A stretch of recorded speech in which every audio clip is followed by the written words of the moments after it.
Is Christ coming again? They've been dubbed the new atheist. Men like Richard Dawkins, Sam Harris and Daniel Dennett. Writers, philosophers and scientists are the leading edge of atheistic fundamentalism. They're no-holds-barred atheists who view agnostics and those who want to find a way to meld science and religion as traitors and appeasers, as bad, or even worse, than religious folks themselves. And of course, not believing in God, they don't believe in Jesus, not his first coming and certainly not his second. In fact, they are just the more outspoken representatives of people through the centuries who have mocked the idea of Christ's return. After all, the argument goes, where is he? Jesus said he would come back, but we don't see him. Why do you Christians still believe in the second coming? What about these arguments?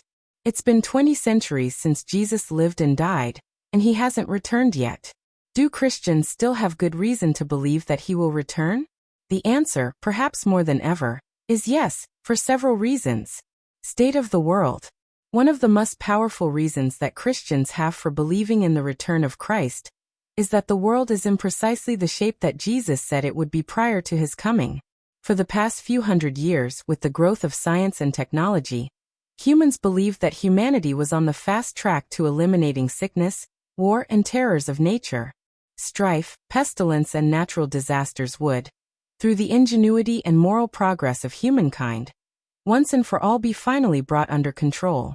Perhaps no one expressed this optimism better than the poet Ralph Waldo Emerson, who wrote, "Let man stand erect, go alone, and posses the universe."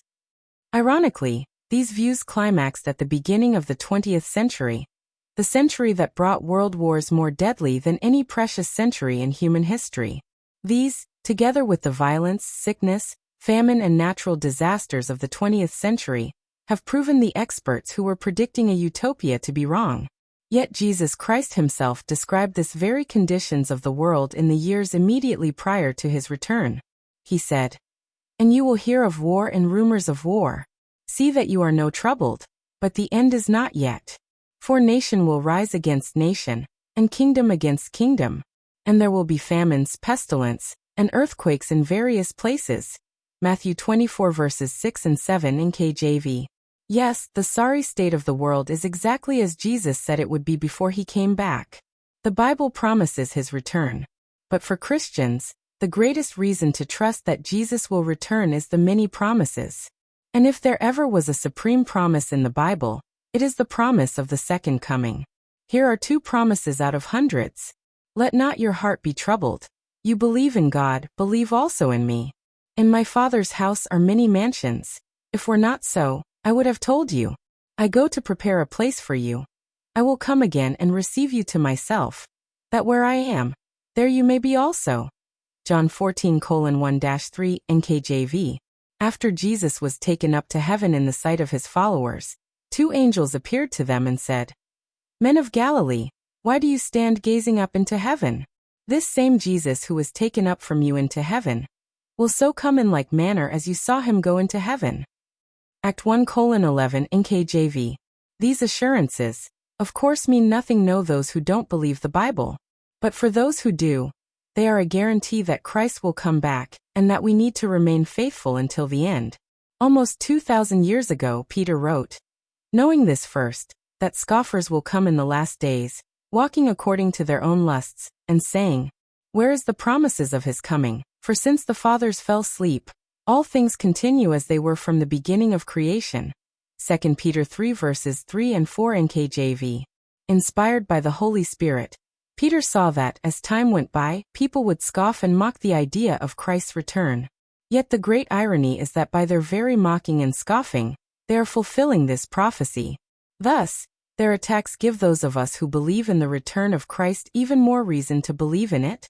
In conclusion, Christians have every reason to still believe in the second coming of Jesus. It may seem to be taking a long time, but we humans have a very limited view of time. In the context of Christ's second coming, Peter wrote, "But beloved, do not forget this one thing, that with the Lord 1 day is 1,000 years, and 1,000 years is 1 day." 2 Peter 3 verse 8. What seems like a long time to us is like nothing to God. In other words, we shouldn't get discouraged at what seems like a delay, at what seems to us, from our perspective, like a long time. We must remember that we on God's time, not our own, and they are two very different things. Sure, the new atheists will continue their attacks on the second coming.